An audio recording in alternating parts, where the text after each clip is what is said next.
Hi അത്ര ഉഷാറില്ലാതായി hi പറയുന്നത് കേട്ടോ. കാരണം ഹോസ്പിറ്റലിൽ കിടന്നുകൊണ്ടാണ് വോയിസ് ഓവർ എടുക്കുന്നത്. അപ്പം ഞാൻ 2 ദിവസത്തേക്കാണ്ട് ഹോസ്പിറ്റലിൽ അഡ്മിറ്റാണ്. എന്തുകൊണ്ടാണെന്ന് വെച്ചാൽ എനിക്കൊരു പനി വന്നു. പനി വന്നിട്ട് ഇൻഫെക്ഷൻ ആയതാണ്. ഇൻഫെക്ഷൻ എന്ന് വെച്ചാൽ പനിയിൽ നിന്നുണ്ടായ ഇൻഫെക്ഷൻ ഒന്നും അല്ല കേട്ടോ. ഞാനൊന്ന് ഒരു ദിവസം ഒരു സെമിനാറിന് പോയിരുന്നു. അവിടെ ഒരു പബ്ലിക് ടോയ്ലറ്റ് ഞാനൊന്ന് യൂസ് ചെയ്തു. അന്നേരം പീരീഡ്സ് ടൈം കൂടെ ആയതുകൊണ്ട് അവിടെ നിന്ന് എന്തോ ബാക്ടീരിയൽ ഇൻഫെക്ഷൻ ആയതാണ്. അയ്യോ, ഞാനിനി അനുഭവിക്കാൻ വേദനയൊന്നുമില്ല കേട്ടോ.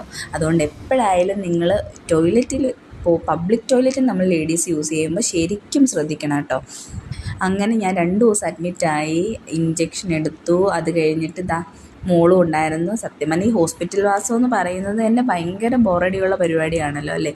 പിന്നെ വേദനയും തിന്നണം. അതിൻ്റെ ഇടയിൽ ഇവരെയും കൂടെ മാനേജ് ചെയ്യുന്നത് ഭയങ്കര ബുദ്ധിമുട്ടുള്ള പണിയാട്ടോ. എന്തുമായാലും ഞാൻ മാക്സിമം ഒരുപാട് ഇഞ്ചക്ഷൻ എടുത്തിട്ടുണ്ട്. അതുപോലെ തന്നെ വേദന അനുഭവിച്ചിട്ടുണ്ട് കേട്ടോ.